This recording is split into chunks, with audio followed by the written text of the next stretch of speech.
Buenas tardes a todos. Bienvenidos a nuestra tertulia del día de hoy.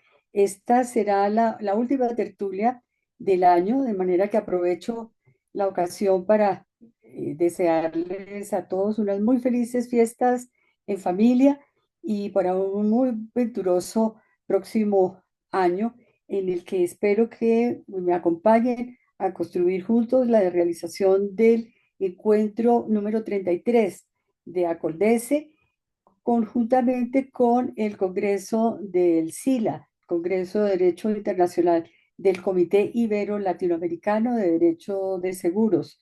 Recuérdenlo, será del 26 al 28 de agosto en Cartagena, en el Hotel Cartagena Hilton, 26 a 28 de agosto.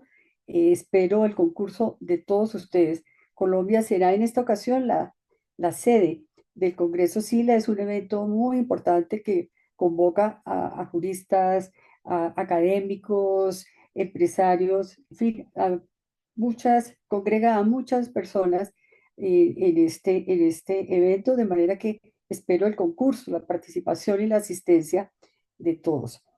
En esta tertulia del día de hoy nos acompaña el doctor Jefferson Mauricio Dueñas. Nos va a hablar sobre las tendencias constitucionales del derecho de seguros en Colombia. El doctor Jefferson es abogado de la Universidad Nacional, es especialista en derecho administrativo, derecho constitucional y derecho penal, con maestría en estudios jurídicos iberoamericanos de la Universidad de Navarra, España, y es magíster en arbitraje nacional, internacional y de inversión de la Universidad del Rosario. Ha sido magistrado auxiliar de la Corte Constitucional y es actualmente viceministro de promoción de la justicia. Doctor Jefferson, muchísimas gracias por haber atendido esta invitación y por favor tiene la palabra para que presente la tertulia. Para quienes quieran hacer comentarios, intervenir o hacer preguntas, pueden hacerlo por chat o al final, en todo caso, de la charla del doctor Jefferson. Adelante, por favor. Bueno, doctora Carmenza, muy buenas tardes a todos los asistentes. Muy contento, muy honrado de estar en esta charla, que la idea es básicamente compartir algunas experiencias, como usted lo mencionaba ahora al hacer la presentación de la hoja de vida. Podrá notar que no soy experto en derecho de seguros, de manera que las intervenciones o mi intervención deben recibirla con beneficio de inventarios, lo que sí, con beneficio de inventario. Lo que sí quisiera compartirles es, pues porque en derecho de seguro son ustedes la autoridad, y por eso la experiencia o cuando me invitaron a esta charla, lo que quise fue compartirles algunas experiencias a partir del ejercicio en la Corte Constitucional y cómo ha sido eh, ¿cuál ha sido la interpretación que a lo largo de varios años ha dado la Corte Constitucional en torno a la actividad aseguradora y a los contratos de seguros en particular? Con la idea de que no estamos en presencia de una actividad que se enmarque estrictamente dentro de la órbita del derecho privado, sino que ha sido permeada transversalmente por la Constitución y cómo ese paso por la Constitución ha trascendido, ha tenido implicaciones en la toma de algunas decisiones. Yo voy a contarles, o espero darles algunas herramientas para el insumo del ejercicio práctico en la cotidianidad de la actividad que ustedes tienen en la actividad contractual, desde el ejercicio profesional, a partir de casos en la Corte Constitucional en los que en algunos actué como escribiendo algunas líneas, o en otras a partir de demandas presentadas ante la Corte Constitucional, es decir, del otro lado de la baranda, para conocer un poco cómo funciona y cómo se entiende el rol o la actividad aseguradora desde la Corte Constitucional. Esta, por supuesto, es una visión personal, no es una visión institucional, no es una visión desde el ministerio, sino es más el acercamiento que en el ejercicio profesional, en la academia, he tenido con estos temas del derecho constitucional y que tocan en particular con la actividad aseguradora. Si a medida que va surgiendo la exposición, alguien tiene alguna pregunta, algún comentario, alguna glosa o alguna objeción, por favor no duden en intervenir. No me molesta en absoluto que alguien hable o que quiera hacer una glosa durante la discusión, porque pues de lo que se trata es de hacer esto, un ejercicio dialógico, dialéctico, y no una conferencia magistral, ni mucho menos. Entonces, pierdan cuidado, o hablan directamente o ponen la mano, pero a veces yo no veo la mano. Entonces, si alguien dice, tengo una pregunta, e interviene, no, digamos, no tengan en hacerlo. Bueno, con esta breve presentación, entonces quisiera eh, compartir algunas diapositivas que nos van a orientar para la charla del día de hoy. Mm, no sé, doctora, quién está administrándolas, si se puede hacer la presentación. Yo voy a permitirme apagar, o bueno, eh, listo. ¿Pueden ver la proyección? ¿Me están viendo? Sí, sí, se está viendo. Bueno, perfecto.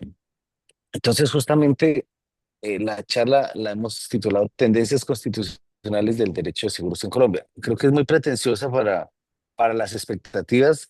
Sin embargo, el objetivo es tratar de ver cómo el derecho constitucional ha venido permeando el derecho de seguros, la actividad aseguradora en Colombia, cómo lo ha entendido la Corte Constitucional a partir de algunas sentencias y qué implicaciones tiene en el día a día. Entonces, en la siguiente diapositiva, y bueno, y ver a partir de algunos casos. Entonces, lo primero que podemos decir, si pasamos a la siguiente, es que el derecho privado en general, ¿sí? El derecho en general, el derecho privado en particular, eh, tuvo una reinterpretación, una concepción que supuso un cambio en su interpretación a partir de la Constitución de 1991. Eh, el hecho de que la Constitución tenga un articulado tan extenso, 380 artículos, unos transitorios y una cantidad de actos legislativos a partir del año 92, ha hecho que no solo la Constitución se ocupe de lo que tradicionalmente regulaba, que eran las relaciones de poder y la estructura del Estado y el reconocimiento de algunos derechos de primera, o lo que conocemos como primera, segunda, tercera generación, o la existencia de derechos fundamentales, sino que también tenga un componente que trasciende las relaciones de lo público y trasciende las relaciones de lo público para insertarse también en las relaciones entre particulares. Y eso hace entonces que actividades como la actividad aseguradora o actividades como los contratos de seguros en particular también sean permeados por la Constitución. En el caso y esto es lo que se conoce como las relaciones o la eficacia de los derechos fundamentales, por ejemplo, entre los particulares, o la constitucionalización del derecho privado en una dimensión más amplia. Es decir, la Constitución o las relaciones entre los particulares, mejor, no se siguen solo por la lógica del derecho privado, donde la autonomía de la voluntad era, digamos, uno de los pilares fundamentales y capitales eh, para tener que articularse con otros preceptos de la Constitución que de alguna manera hacen necesario armonizar o ponderar o en algunas ocasiones limitar a cláusulas como la autonomía de la voluntad, eh, que eran propias del derecho civil, digamos, tradicional. Desde esta perspectiva, entonces, tenemos cómo la actividad aseguradora tiene un marco constitucional que diríamos en líneas generales es pequeño en cuanto se refiere a la actividad aseguradora, pero que no se está circunscrito a esas tres normas, sino que toda la Constitución tiene impacto en esas relaciones y en esa actividad, que es la actividad de los seguros. Entonces, cuando hacemos una revisión constitucional, encontramos tal vez tres o cuatro normas que nos hacen referencia específica a la actividad aseguradora. Tenemos por un lado el artículo 150 de la Constitución, que hace referencia pues al rol del Congreso eh, como el primer el primer actor en la regulación de la actividad aseguradora. En este caso, el artículo 150 de la Constitución, en su numeral 19, literal D, hace referencia a la competencia del Congreso para expedir lo que conocemos como leyes marco o leyes cuadro. Es decir, son las normas que establecen solamente los pilares o las reglas básicas de lo que sería la actividad, la regulación de la actividad aseguradora, y que establece una potestad reglamentaria, pero reglamentaria de alguna manera amplia en cabeza del Ejecutivo, para establecer las reglas, digamos, en torno a la actividad aseguradora. El artículo 189, numeral 25, hace referencia a la regulación o el desarrollo de las leyes marco por parte del presidente de la República, y la necesidad de una regulación por tratarse de recursos que son de alguna, son captados al público. Y finalmente, dentro de ese marco constitucional tendríamos el artículo 335, que establece que esta actividad, específicamente la actividad aseguradora, es una actividad de interés público. De manera que por tener o suponer captación de recursos al público, eh, requiere la autorización previa del Estado bajo el marco normativo que define el legislador, y con las reglas que bajo ese marco define el gobierno.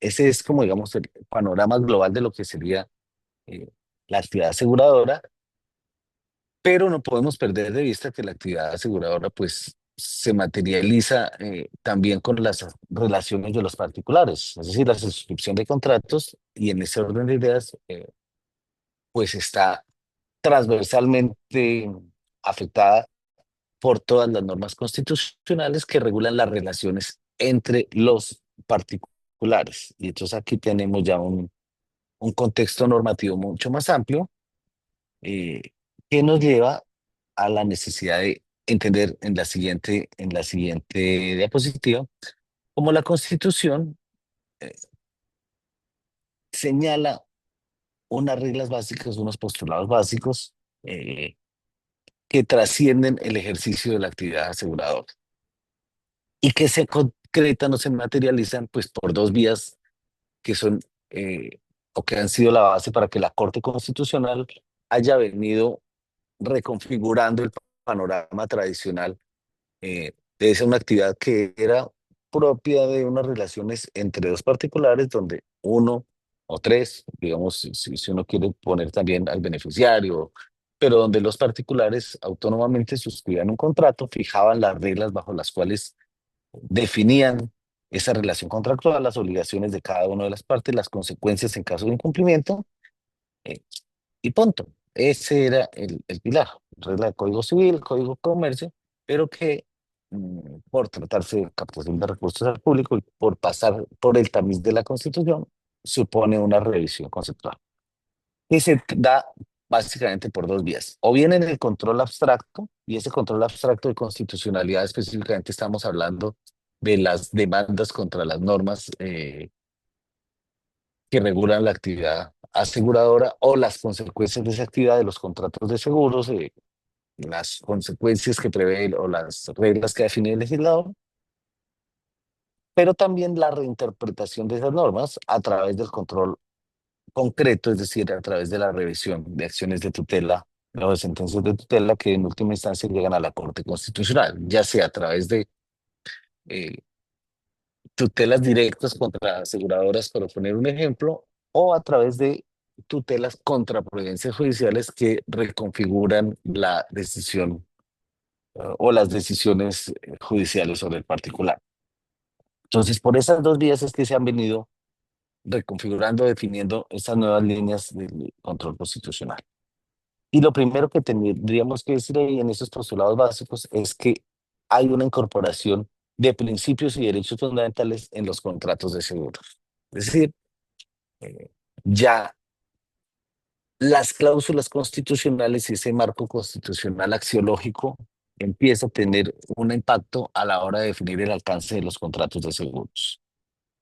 ¿Cuáles? Entonces empezamos por plantear, ahora veremos algunos casos concretos, el impacto que tienen principios como principio ya de orden constitucional, como el principio de solidaridad, como el principio de igualdad material desde la perspectiva de las acciones afirmativas o de la protección a los sujetos de especial protección, eh, la presunción de buena fe, que por supuesto está en el Código Civil, pero que tiene una dimensión un poco más amplia cuando se reconoce constitucionalmente, el principio de confianza legítima, eh, es, digamos, postulados que en el año 91 se elevaron a rango superior y por lo tanto ya no se pueden leer desde la perspectiva estricta del Código Civil o del Código de Comercio, sino que ya suponen un reconocimiento constitucional y que implican una reinterpretación de los seguros. Entonces tendríamos con ese contexto dos elementos. Por un lado, esa incorporación de principios y derechos fundamentales en la actividad, pero también en los contratos mismos y sus consecuencias a la interpretación de esas cláusulas contractuales. Bajo dos premisas. En primer lugar, hay una amplia potestad de configuración del legislador. Cuando veíamos el marco constitucional, veíamos cómo el legislador mantiene o goza de una amplia potestad de configuración, pues porque la Constitución no le fija límites concretos a su actividad, sino que dice que es una actividad que deberá ser definida por el legislador, que el presidente reglamentará eh, esas leyes o esa actividad, y la Constitución solamente plantea que es una actividad de interés público y por eso solo se puede ejercer bajo autorización del Estado y conforme a la ley. Entonces, hay una amplia potestad de configuración del legislador, pero esa amplia potestad de configuración del legislador no significa, digamos, arbitrariedad o por parte del legislador, sino que esa actividad también está sujeta a límites constitucionales. Es decir, las reglas que define el legislador o que eventualmente llegue a definir el presidente en la reglamentación, debe tener en cuenta los límites constitucionales a esa actividad. Y entonces ahí ya empieza a restringirse la capacidad de autonomía de la voluntad a la hora de definir el alcance de ciertas obligaciones o a la hora de definir, digamos, las consecuencias del incumplimiento de esas obligaciones. Quisiera, antes de entrar a presentar algunos casos puntuales, hacer una revisión global, digamos, de estas implicaciones y luego vemos algunos casos ya en los que la Corte ha intervenido directamente. Vamos a hacer, si les parece, esta presentación primero desde lo conceptual y luego a partir de unos casos concretos. Esa amplia potestad entonces se traduce en algunas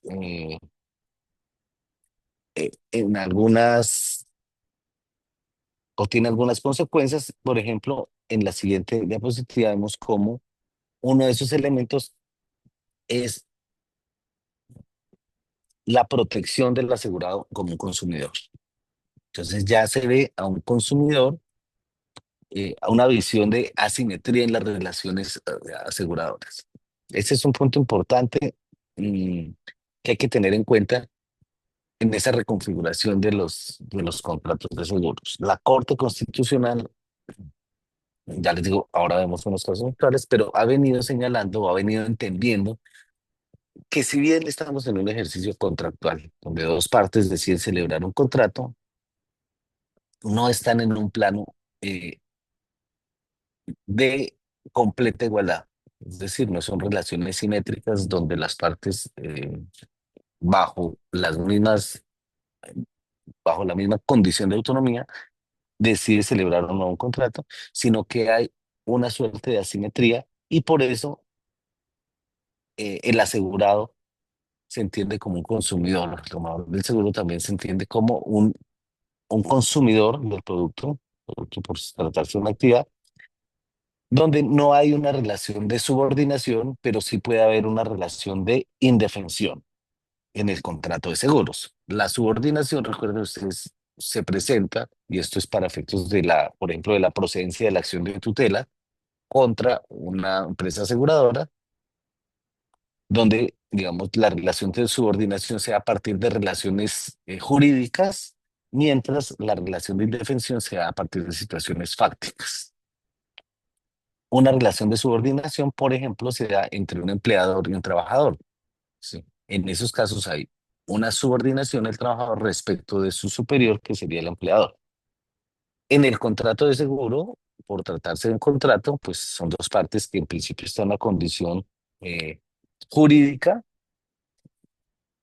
donde no hay esa subordinación, pero sí puede presentarse una situación de indefensión, es decir, donde fácticamente por las condiciones en las que se da una contratación o en las que se da o se presta, digamos, el aseguramiento, puede haber una asimetría. Puede ser entre las partes y eso supone una alteración también de las cargas o de las obligaciones que puede tener cada una de las partes.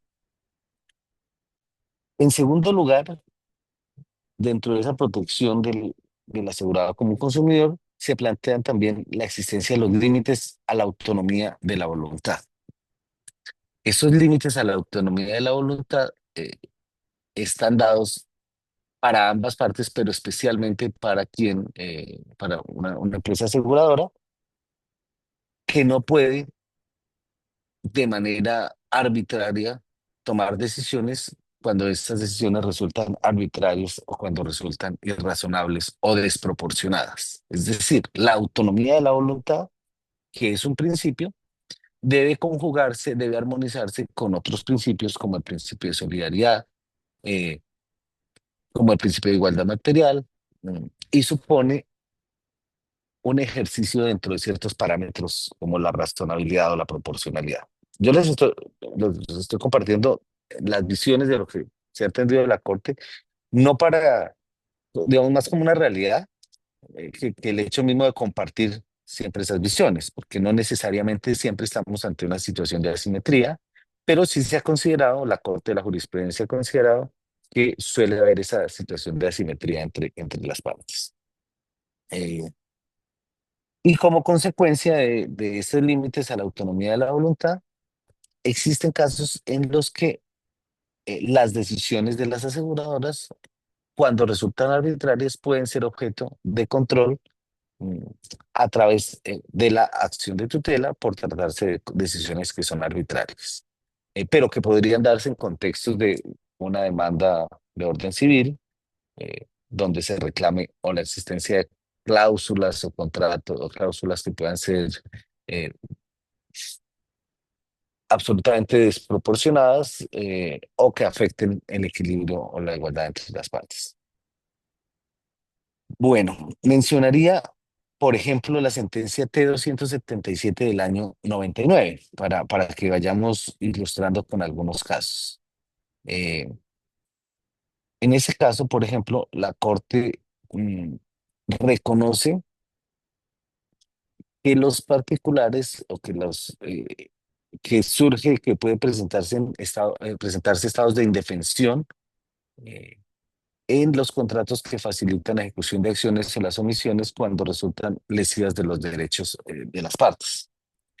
De manera que si hay una afectación de esa situación, la acción de tutela puede ser un mecanismo idóneo para corregir excesos o arbitrariedades de una empresa de seguros. Eso lo digo para efecto de tener en cuenta cómo se ha valorado por la jurisprudencia. Y como ejemplo también está la sentencia T-517 del 2006, que es un referente o que marca un punto interesante para tener en consideración, no porque esté bien o porque esté mal, sino pues porque es un precedente que hay que valorar. En ese caso, una aseguradora, digamos, se niega a otorgar una póliza mm, con el argumento, pues, que bajo su análisis de riesgo no se daban los elementos para ese otorgamiento, era que era una póliza en materia judicial, eh, pero sin dar mayores explicaciones distintas a que era expresión del ejercicio de la autonomía de la voluntad. Mm, y en ese caso, la Corte, digamos, utiliza principios que parecieran ajenos al derecho privado, pero que hacen parte de la Constitución, como la prohibición de arbitrariedad o de la irrazonabilidad, y señala eh, que mm, la decisión de una aseguradora para decir si contrata o no, no es una actividad que pueda ser completamente libre, y que puede, por tratarse de una actividad calificada como interés público, puede constituir incluso un servicio público, y la negativa a otorgar una razón debe estar a otorgar o a expedir una póliza, pues debe tener razones que se soporten en decisiones razonables. ¿Y cuál es una decisión razonable? ¿O cuando estamos en presencia de una decisión razonable? Cuando se exponen argumentos para justificar la negativa o a otorgamiento de una póliza. Y a propósito, pensaba cuando hay en estos días pensaba cuando hay una razón que la Corte haya considerado que es válida, por ejemplo, para negar un servicio financiero a un particular. Y una de esas razones, pues, tiene que ver, por ejemplo, con las listas de la OFAC, la lista Clinton. Cuando hay razones que justifican eh, la toma de ciertas decisiones, se puede negar la prestación de unos servicios, por ejemplo, en materia financiera, estoy hablando en ese caso, mm, porque, digamos, se sustenta en ciertas decisiones de la administración, de otros estados, que en principio se preverían como razonables, sin que pues ahí se fijaron algunas reglas, sin que, por ejemplo, pueda darse una muerte financiera a una persona.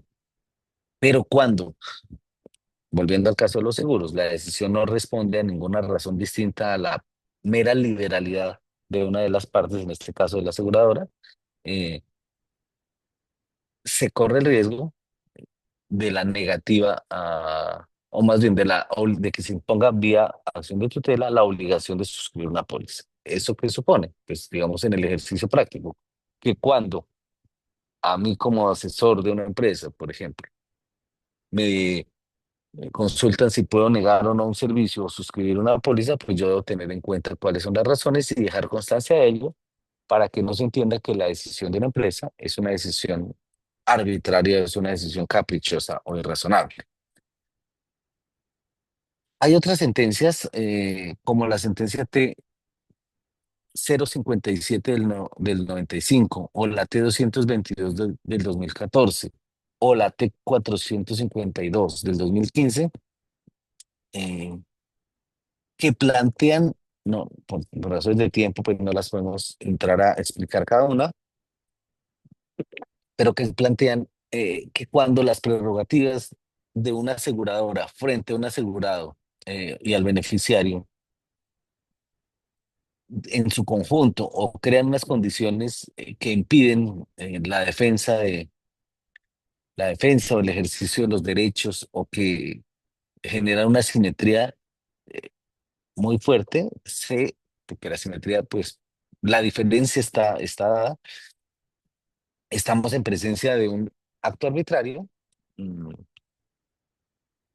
que puede ser objeto de acción de tutela porque se afecta el interés público que está inmerso en la actividad aseguradora. Es decir, la base para justificar la intervención eh, es la existencia de un interés público en la base. ¿Por qué? Pues porque se trata de recursos captados al público que suponen de alguna manera eh, hacer uso de esos recursos pues para invertir dentro del sistema, para capitalizar el riesgo, y por lo tanto pues hace parte o se trata de una actividad arreglada que va más allá de la mera voluntad de las partes.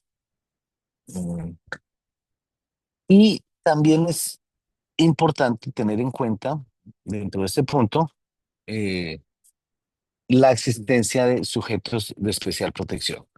La lógica de la idoneidad y la eficacia de una acción cambia, por ejemplo, en acciones de tutela para decir, no, existe otro mecanismo de defensa judicial y que hacen procedente de la tutela.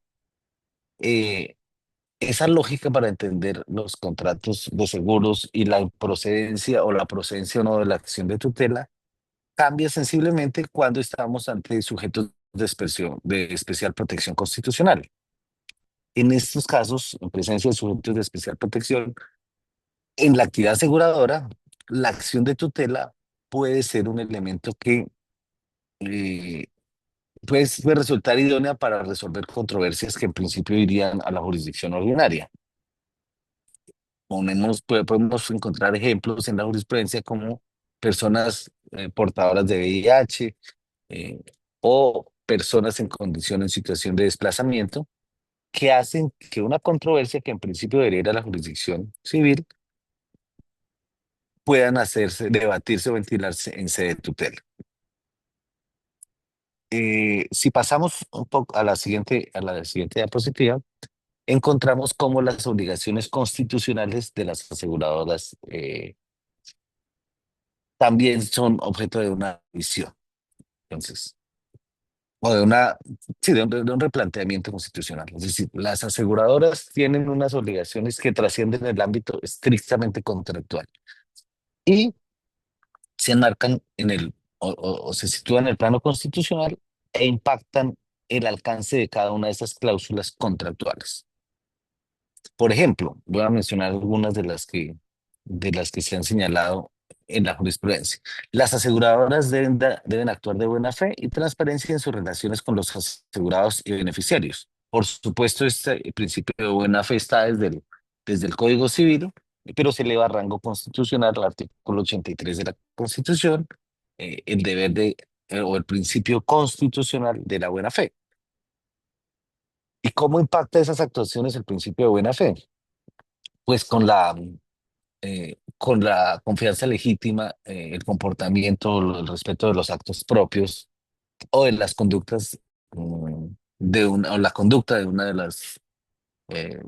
las partes, específicamente el caso de las aseguradoras, que pueden generar una percepción eh, de aceptación o de toma de decisión en un sentido u otro en el curso de una relación contractual. Las aseguradoras deben proporcionar información clara, transparente sobre las condiciones y los términos del contrato de seguro. Es decir, el deber de información como un elemento que está en la Constitución, el derecho a la información, y como una manifestación de esa buena fe, pues la información clara y transparente sobre las condiciones de esos contratos. Entonces aquí encontramos, volviendo a la revisión o al punto anterior, sobre un mm, cómo un asegurado, un tomador se entiende como un consumidor. ¿Sí? Los derechos del consumidor a tener una información clara y precisa. En estos días tenía una charla sobre el contrato, el arbitraje ejecutivo, y ahí, digamos, establece el pacto arbitral, la posibilidad del pacto arbitral, pero la necesidad de que al momento de suscribir el pacto haya una información clara, absolutamente transparente, específica sobre las condiciones. En este caso también de las cláusulas más problemáticas, la jurisprudencia ha venido insistiendo en la necesidad de que las cláusulas y la información sea clara y transparente a la hora de definir esas obligaciones y sobre todo las exclusiones contractuales. Las aseguradoras, en tercer lugar, deben pagar las indemnizaciones correspondientes eh, en caso de siniestro, por supuesto, cuando se cumplan las condiciones del contrato, sin que se establezcan preceptos o cláusulas de discriminación. Las aseguradoras deben defender a los asegurados en caso de reclamaciones o demandas relacionadas con el contrato de seguros. Deben actuar con lealtad y equidad en sus relaciones con los asegurados y beneficiarios. Mm, otro elemento que limita o condiciona la autonomía de las partes es la prohibición de discriminación. Las aseguradoras no pueden discriminar a los asegurados o beneficiarios por ningún tipo de criterio sospechoso o potencialmente sospechoso de discriminación, raza, género, edad, etcétera. Sí, lo que sí se puede es establecer, por supuesto, tratamientos diferenciales justificados.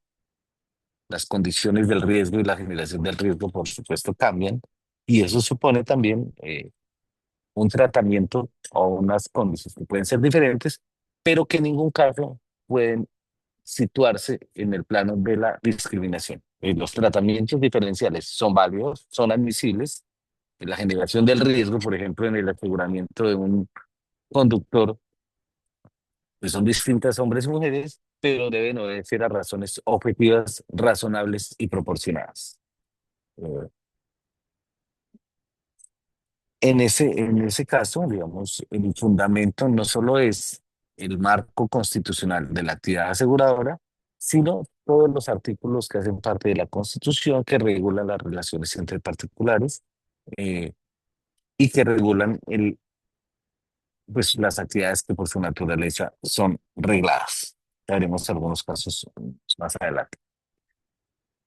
La carga de la prueba. En la siguiente diapositiva vamos a ver cómo la carga de la prueba tiene algunas implicaciones cuando se trata de objeciones de cobertura. Eh, para mencionar dos específicamente, las objeciones del pago de la indemnización, por ejemplo, por reticencia o las preexistencias médicas. Sí, reticencia por ocultamiento de la información o por preexistencias médicas que ha hecho la Corte. La Corte no basta la manifestación que pueda hacer una persona diciendo no tengo esta preexistencia médica y manifiesta bajo la grada de juramento, manifiesta de buena fe que no tiene una preexistencia en torno a cualquier, digamos, patología de base, sino que ha dicho que en esos casos, en virtud de las cargas, el principio de las cargas probatorias, es la aseguradora quien tiene que demostrar el nexo causal de la preexistencia y el siniestro y también tiene la carga de probar que el asegurado actuó de mala fe. Es decir, no es suficiente la simple existencia de una condición médica previa para decir había una preexistencia y por lo tanto, bajo esas condiciones era suficiente la manifestación de la persona, sino que se requiere que las aseguradoras o hayan tomado las medidas razonables o demuestren eh, probatoriamente que se había acreditado esa preexistencia o que el asegurado actuó de mala fe, porque también puede ocurrir esa circunstancia. Bueno, entonces ahí hay un elemento que supone una reconfiguración tremenda desde el punto de vista constitucional de cuáles son las obligaciones de una aseguradora y cuáles son las obligaciones de las partes en un contrato. No basta la afirmación, sino que se exige una carga probatoria que de ordinario no estaría, pues porque cada cual hace su manifestación, en principio en virtud de la autonomía de voluntad y la libre negociación, las partes deciden que el uno manifiesta de buena fe una cosa y el otro lo acepta y punto. No, aquí ya la Corte ha dicho, se requieren unas pruebas o unas cargas probatorias adicionales. ¿Sobre qué base? Sobre la base de que está en una situación de asimetría, donde el, el tomador de asegurador es un consumidor de un servicio que presta una aseguradora, una actividad arreglada. Bueno, eh, vamos a la siguiente diapositiva, mm, donde se plantea la función social del seguro y de la seguridad social. Entonces, nuevamente, mm, se tiene en cuenta que en los contratos de seguro, como en muchos otros contratos, existe una suerte de adhesión, ¿sí? Donde la posibilidad de negociar las cláusulas es o muy baja o nula. Pues normalmente, ¿no? Los contratos de adhesión, no en todos los contratos de seguro, pero sí en muchos de ellos, eh, donde la tendencia en estos casos es a interpretar eh, la interpretación pro consumidor o pro consumatorio, que supone una tendencia a interpretar las pólizas de manera más favorable para el asegurado o beneficiado o beneficiario, con el propósito de equilibrar la relación y limitar los abusos por parte de las aseguradoras. Nuevamente, bajo dos premisas. Uno, no estamos en un plano absoluto de igualdad. Yo no puedo negociar las cláusulas eh, con mi aseguradora. Y dos, al no estar en unas condiciones de igualdad, pues de alguna manera se rompe esa autonomía de la voluntad. Y como se rompe la autonomía de voluntad, eh, pues no estoy en un escenario de plena, digamos, autonomía o equilibrio entre entre iguales. Aquí es importante mencionar los temas de salud, las preexistencias, los contratos de medicina prepagada, donde la Corte ha sido particularmente sensible. Y volvemos al punto que mencionamos anteriormente, el principio o los sujetos de especial protección. En estos casos, la Corte ha tenido una inclinación a partir de principios como el principio de solidaridad. eh, que de alguna manera inclinan la balanza pues a favor del sujeto más débil. Y uno diría, bueno, pero eso puede tener unas implicaciones muy grandes desde el punto de vista estructural de lo que es el sistema. Pues si yo inclino la balanza siempre por la parte más débil, aun si no se cumplen ciertas cargas o ciertas condiciones para el reconocimiento de un siniestro, el otorgamiento de una indemnización, puede generar un impacto negativo en el sistema. Eso es cierto, pero también es cierto que así lo ha entendido la Corte Constitucional, bajo la idea de, hay un principio que es el de solidaridad. Mm, bueno, entonces mencionaría, por ejemplo, la sentencia T 096 del 99, donde la Corte, y que digamos, se ha recogido en muchas otras providencias, donde la Corte Constitucional consideró que la realización del examen médico es obligatoria para el cumplimiento con el deber de dar un listado taxativo de preexistencias. Entonces, la exclusión eh, de ciertos tratamientos supone la realización previa de un examen. Si no se hace ese examen, se entiende que no se da la preexistencia. ¿Eso supone una alteración de las reglas contractuales? Por supuesto, porque obliga y pone carga a la aseguradora, a una empresa de medicina prepagada, para poner el ejemplo, o cualquier empresa de servicios, digamos, complementarios o las pólizas en materia de salud, mm, pero que busca equilibrar esas situaciones. Bueno, eh, y la Corte modula la posibilidad de que el tomador actúe de mala fe, por supuesto, porque hay enfermedades que pueden ser preexistencias o que no van a ser cubiertas por el contrario, por el contrato. mm, pero siempre permitiendo la posibilidad de mostrar también que de la otra parte, es decir, del lado del tomador o asegurado, puede haber una mala fe eh, cuando, digamos, se dan ciertos elementos probatorios, pero siempre con la carga de acreditar esas circunstancias. En la misma línea encontramos la sentencia T 171 del 2003 en relación con las empresas de medicina prepagada, donde la conducta de ambas partes puede tener incidencia en los derechos de una persona, eh, por ejemplo, para el reembolso de ciertos procedimientos. Uno diría el reembolso no tiene nada que ver con la tutela, eh, pues en ocasiones sí, cuando se trata de sujetos de especial protección. Es decir, donde la tutela puede ser el mecanismo directo para hacer cumplir ciertas pólizas.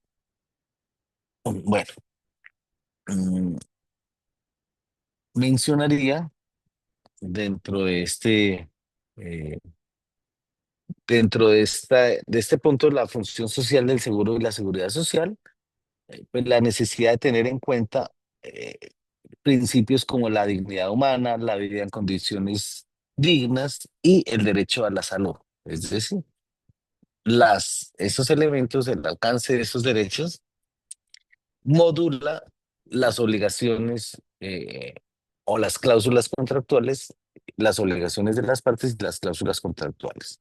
Eso, desde una perspectiva constitucional, pues es una nueva reconfiguración eh, de el derecho a la contratación en materia de seguros. Bueno, mm, pasaremos a la siguiente diapositiva, la necesidad de una modernización normativa. No siempre la normatividad asegurada en materia de seguros es una normatividad reciente. Pues, ¿qué ha venido haciendo la jurisprudencia constitucional? La ha venido reinterpretando eh, para, mm, digamos, ajustarla a principios constitucionales como los derechos de los consumidores eh, o garantizar principios como la libre competencia mm, y otros que se derivan de la Constitución. Pero aquí entonces yo quisiera hacer una glosa para plantear lo siguiente. No siempre estamos ante normas viejas que deben actualizarse, sino que a veces estamos ante normas recientes que pueden violar derechos constitucionales y que, digamos, en el control abstracto también se presentan. Y entonces aquí quisiera contarles un eh, caso, digamos, que conozco muy de cerca, pues porque participamos en la construcción de esa demanda, que es la sentencia C-537 del 2023, que tenía que ver con la obligación. Este caso tenía, seguramente ustedes lo conocen, era una norma del plan de desarrollo que obligaba a todas las entidades públicas a afiliarse a la administradora de riesgos laborales públicas, es decir, a Positiva. En ese caso, esa norma fue objeto de demanda. La Corte encontró un vicio de trámite, que no es el caso de escribir en esta charla, sobre la violación de principios de materia, de unidad de materia y consecutividad, pero considero también que si bien en la actividad aseguradora el legislador tenía un amplio margen de configuración, y por eso podía fijar reglas de manera, digamos, autónoma, discrecional, ese amplio margen del legislador estaba sujeto a límites constitucionales. Y uno de esos límites constitucionales era precisamente la libre competencia. Es decir, en la actividad del legislador no podía pasar por alto ciertos preceptos constitucionales y obligar que el aseguramiento del riesgo laboral quedara en manos de una única empresa por el hecho de que era una empresa pública, porque en esos casos se eliminaba uno de los pilares del derecho económico, de la economía que reconoce la Constitución, que es el principio de libre competencia. Y por eso declaró inexequible esa norma, diciendo eh, imponer a todas las empresas contratar el riesgo del aseguramiento de los riesgos laborales con una única empresa porque es pública, anula por completo la libre competencia y eso está constitucionalmente prohibido. Entonces, la regulación y la modernización normativa también supone actualizar las normas recientes a los preceptos constitucionales. Claro, en este caso que les cuento, Positiva, por supuesto, se veía beneficiada, eh, pero todas las demás empresas de aseguramiento de riesgos laborales se veían excluidas automáticamente del mercado y entonces ya el sistema como tal generaba unas distorsiones que no eran constitucionalmente admisibles a la luz de la Constitución, que reconoce que estamos en presencia de la de las libertades económicas y una de ellas la libre competencia en actividades como la actividad aseguradora. Eso para decir eh, que no en todos los casos, digamos, son las aseguradoras tienen que asumir responsabilidades, sino que hay casos en los que también los particulares, perdón, el Estado tiene que garantizar a las aseguradoras y a las empresas unos mínimos constitucionales como la libre competencia.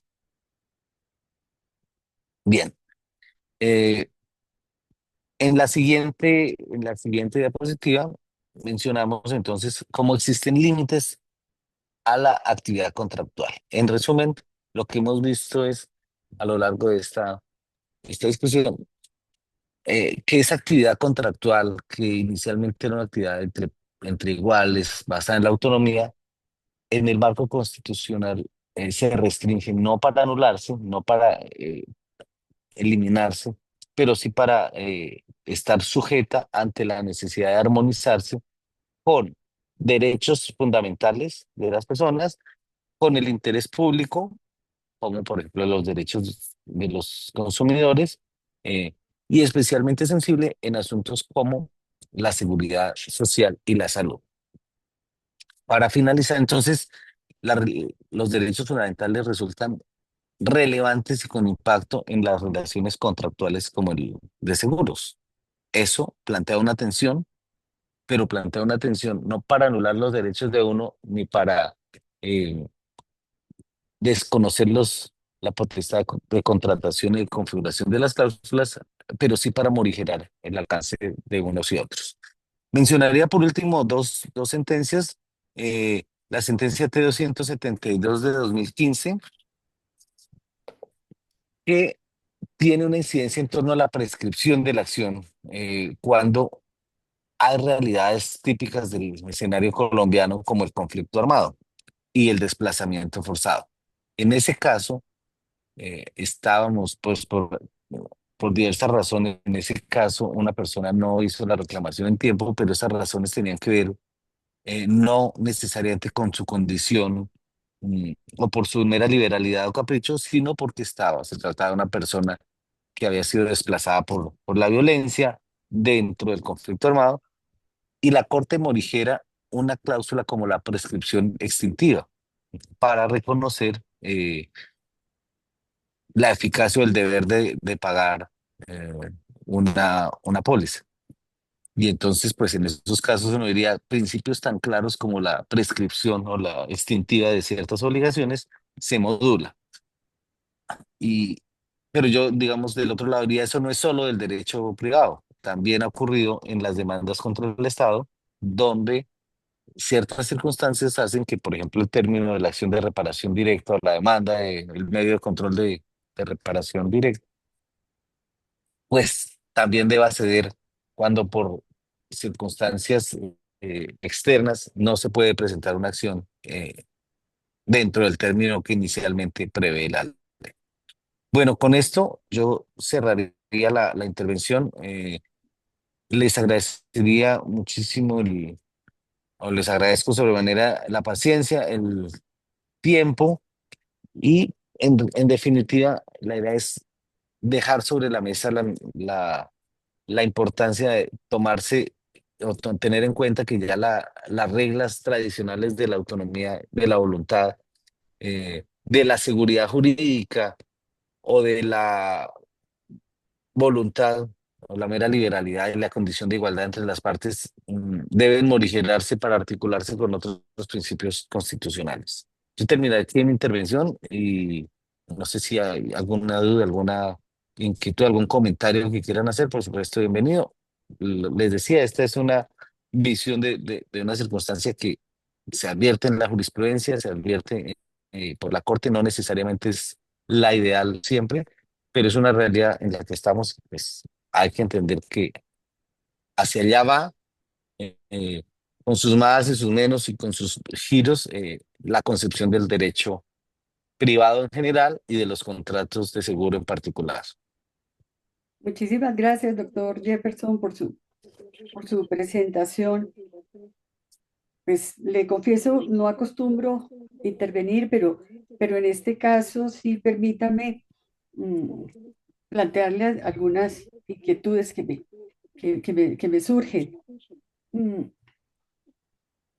Oyéndolo y pues conociendo las tendencias de la Corte Constitucional en estas materias, yo me pregunto en qué clase de sistema jurídico estamos, porque, porque pues vemos desplazado al juez natural del contrato en la interpretación del contrato, en la aplicación de las normas de derecho privado, en este caso del contrato de seguro, y vemos que esos postulados que son propios de la seguridad social se los han hecho aplicables a los contratos de seguros privados, ¿sí? Y a la explotación del seguro privado y a la empresa privada.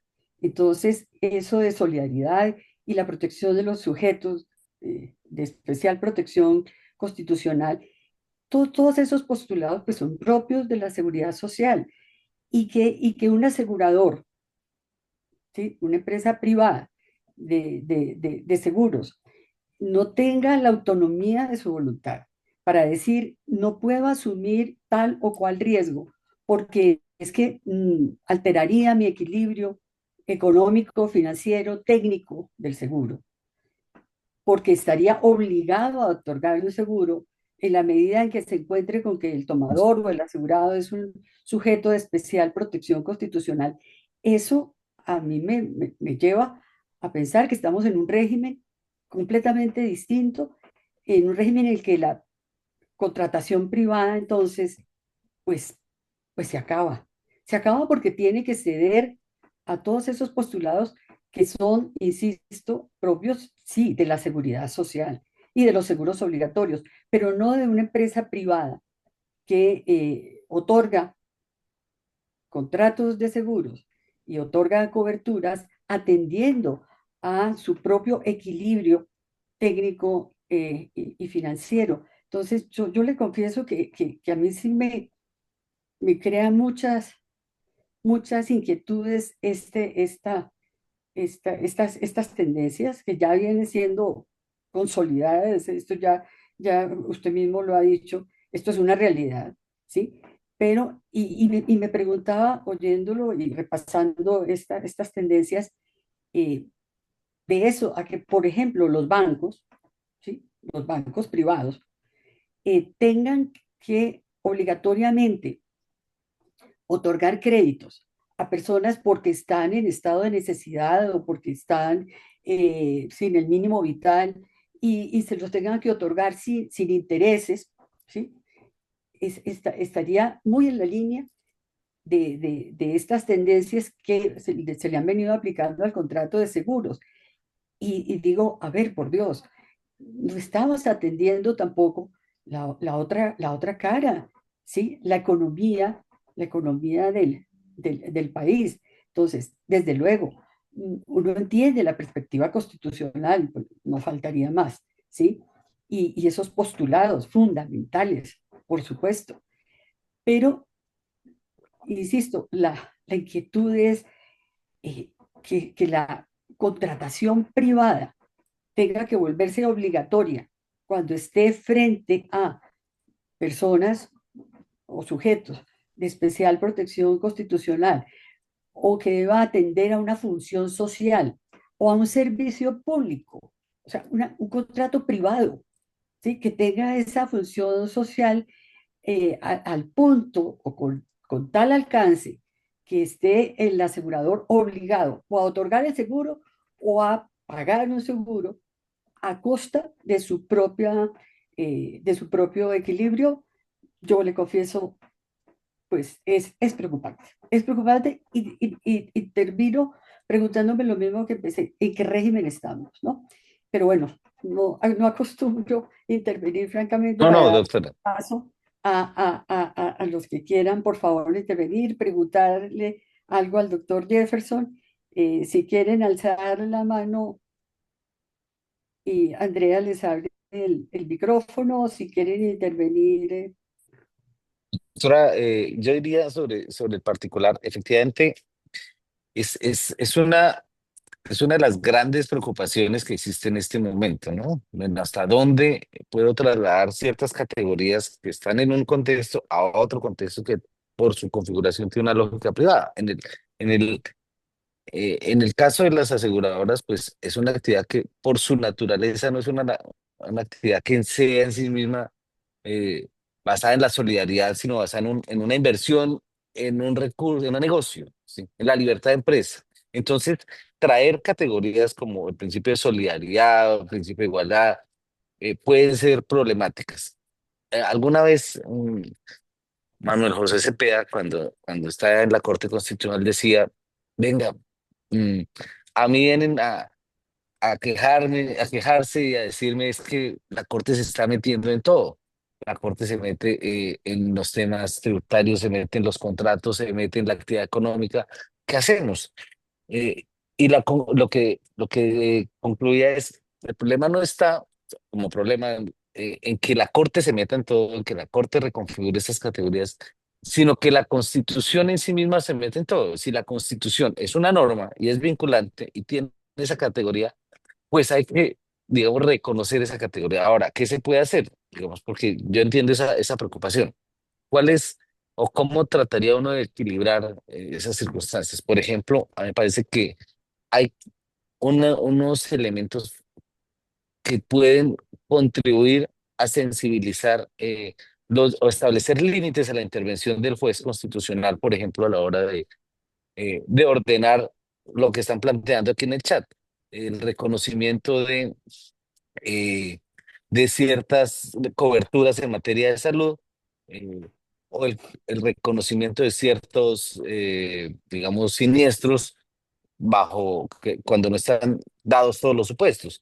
Y yo creo que ahí lo más importante es mostrar, por un lado, las circunstancias específicas del caso, eh, y por el otro, el impacto que estructuralmente eso puede tener y la afectación que puede tener una decisión, porque pues no se trata de reconocer un siniestro, sino de cuáles son las implicaciones que esa decisión puede tener como precedente. Es decir, otorgar eh, una, una cobertura cuando no están los supuestos puede alterar la configuración con efectos, digamos, macroeconómicos para una empresa, para un sector incluso.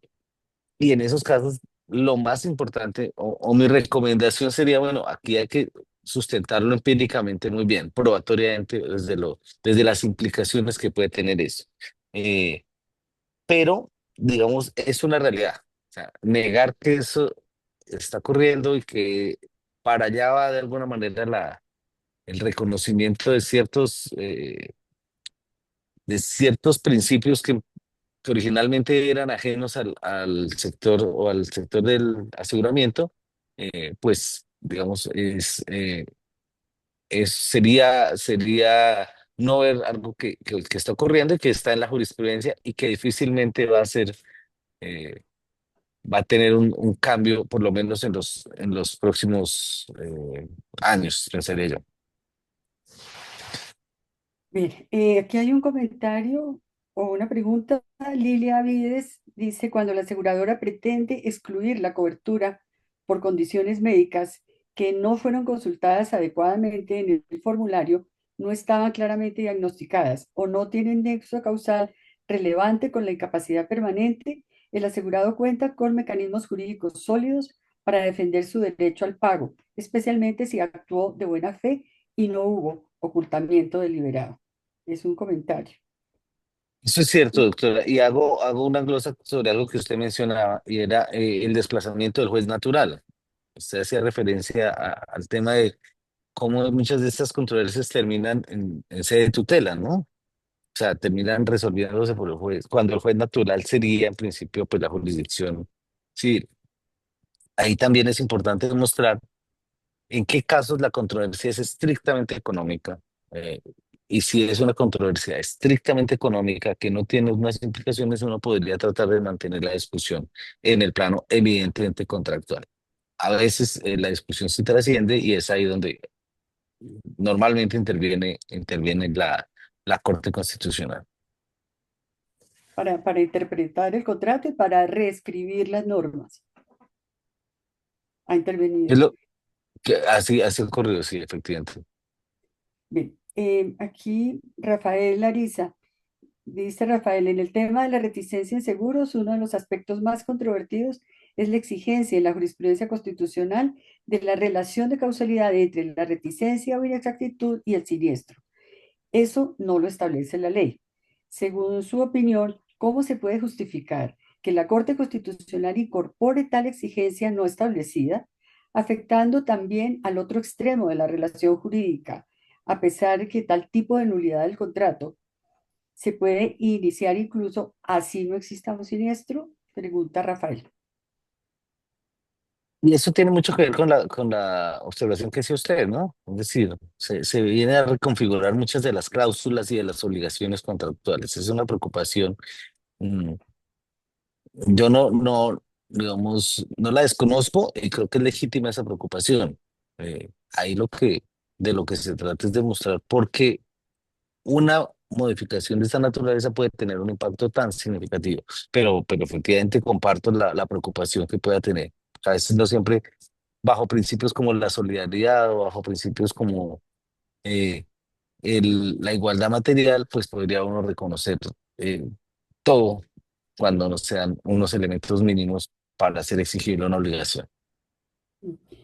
Andrea, ¿quieres habilitarle el micrófono a Jaime Camacho, a Jaime Rodrigo Camacho? Está haciendo un comentario, pero entonces mejor que lo sigan haciendo de viva voz. Muchas gracias, doctora Carmenza. Gracias, doctor Dueñas. Sí, pues leyendo también acá lo que se ha dicho por el doctor Rafael Ariza y el doctor Arturo Sanabria, creo que estamos en la misma línea. Y es la línea del tiempo, es que Ay, no es te lógico, salté a Arturo, perdón. Ahora sigues, Arturo. sí, Disculpa. no es lógico que una nulidad que se da desde el inicio cuando se hace la solicitud del seguro dependa de un hecho futuro y que pueda no ocurrir, que es el siniestro, y que lo que se dejó de avisar al inicio tenga relación de causalidad con lo que pasa tiempo después en el siniestro. Solo si hay siniestro y si hay relación de causalidad, habría nulidad. Eso no se entiende, eso no parece lógico. Esto yo creo que es lo que hemos mencionado en estos comentarios con el doctor Ariza y el doctor Sanabria. Lo otro que pongo en otro comentario es otro requisito que se ha dado en la jurisprudencia constitucional con relación a la prueba de la mala fe. Si se prueba mala fe, podría darse la nulidad por reticencia, pero si no se prueba, no. Se desconoce que también existen otros vicios del consentimiento como el error y la fuerza. Y esto solo ocurre en esta jurisprudencia constitucional contra el asegurador, que no pudiera alegar el simple error. El simple error también es un vicio en el consentimiento y también podría dar lugar a esa nulidad del contrato de seguro. Y se desconoce prácticamente en esta jurisprudencia constitucional que por supuesto pues no compartimos y no entendamos que se tenga limitado solo al dolo, a la mala fe y a la prueba de la mala fe, para que prospere la nulidad del contrato de seguro. Ese es mi comentario. Perdón, Arturo Sanabria. Discúlpame, me pasé al otro chat, pero por favor, Andrea, ¿le quieres habilitar el micrófono al doctor Arturo?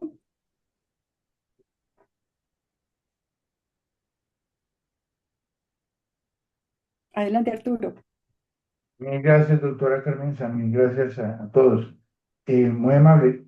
Mi comentario va un poco en el mismo sentido, y es que si la reticencia claramente es un vicio que afecta la formación del contrato, no existe jurídicamente ninguna razón para que se tenga que hablar de un nexo de causalidad que cuando ocurre un siniestro que claramente se presenta en el momento de la ejecución del contrato, no de la formación. Creo que ahí pues hay un error muy, digamos, básico en materia de la formación y la ejecución del contrato de seguro. Pero aprovecho para rápidamente hacer este comentario de manera general. Yo veo que en esta presentación, que me parece muy interesante, hay y en eso y comparto, digamos, la preocupación de la doctora Carmenza.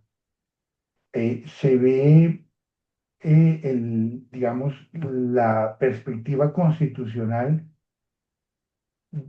aplicada al derecho de seguros, cosa que en varios aspectos es discutible, pero siempre lo veo yo así para el favorecimiento del asegurado o del beneficiario o del tomador. Pero es que las compañías de seguros y los aseguradores, creería yo, también tienen derechos y también tienen derechos fundamentales y también a veces son, digamos, víctimas de mala fe o de situaciones de abuso o de desequilibrio. ¿Por qué no se ve la perspectiva constitucional en el derecho a seguros también desde la perspectiva de las compañías de seguros?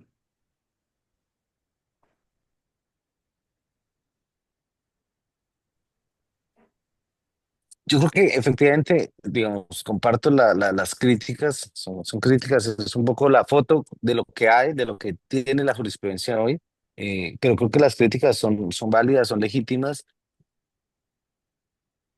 y lo que diría es, bueno, ¿cómo se ha tratado? ¿Cómo las he visto yo se logra que la jurisprudencia se haga, se controle un poco el exceso de esa también asimetría a la hora de interpretar el derecho? Creo que en algunos casos, en varios casos, lo que ha permitido restablecer ese equilibrio en la interpretación es el probar también la mala fe, ¿sí? Cuando se logra demostrar o se acredita por el comportamiento que tuvo una de el asegurado, el tomador del seguro, que a pesar de saber o tener noticia de cierta información, deliberadamente la ocultó o la manipuló o guardó unos silencios inexcusables, ahí, digamos, también la jurisprudencia ha tratado de equilibrar un poco las cargas para que no se abuse desde esta perspectiva. Muy bien, muchísimas Bueno, gracias. ¿Hay algún otro comentario, alguna pregunta? Recuerden que por el blog que tenemos habilitado en la página web pueden seguir el diálogo, las preguntas, los comentarios sobre este muy, muy interesante tema. Bueno, hay otra inquietud de Rafael. Adelante, Rafael. Rafael Ariza. A ver, dice Rafael que... Sí, muy buenas noches. En primer lugar, mi agradecimiento muy especial al doctor Jefferson por su excelente conferencia. La pregunta que tengo, que está asociada a este tema de la constitucionalización de alguna manera del derecho privado y en particular del seguro, tiene que ver con el tema de la prohibición a la discriminación. Y es que en varias oportunidades se han encontrado decisiones de la Corte Constitucional que van muy en línea con la imposibilidad de restringir que personas accedan al seguro por condiciones que imponen las compañías aseguradoras. Me refiero a situaciones relacionadas, por ejemplo, con la negativa a la suscripción de un seguro, porque se indica que tal tipo de conducta sería discriminatoria. Entonces, la pregunta que quisiera hacerle es, ¿cómo armonizar desde el punto de vista constitucional o cómo considera usted que podría llegar a armonizarse ese tema, dado que uno de los principios técnicos de fondo de seguro es la selección de los riesgos? Justamente las compañías de seguros todos los días seleccionan riesgos. Algunos serán aceptables, otros no.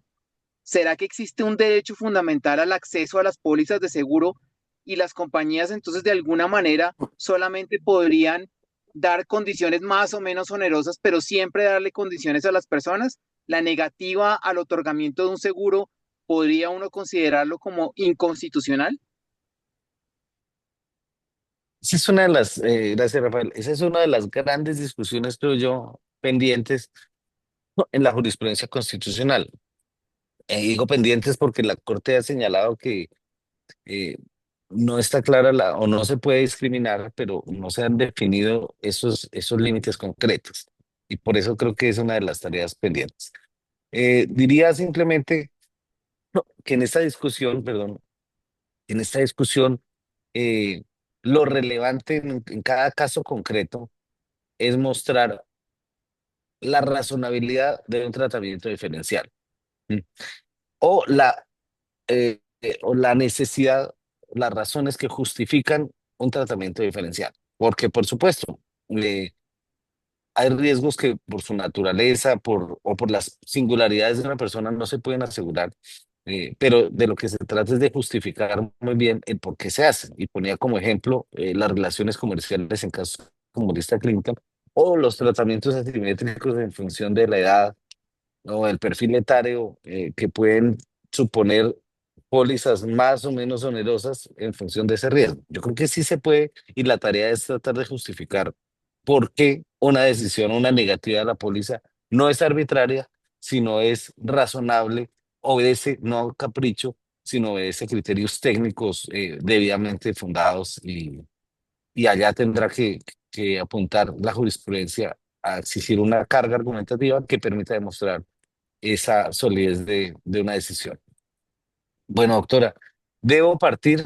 Les agradezco la invitación. Muchísimas Estoy en gracias. Cartagena, donde van a hacer el congreso del año entrante. Espero asistir, eh, Por pero debo favor. retirarme porque el vuelo me deja. Ah, Entonces, muchísimas gracias. Excelente su presentación, doctor Jefferson.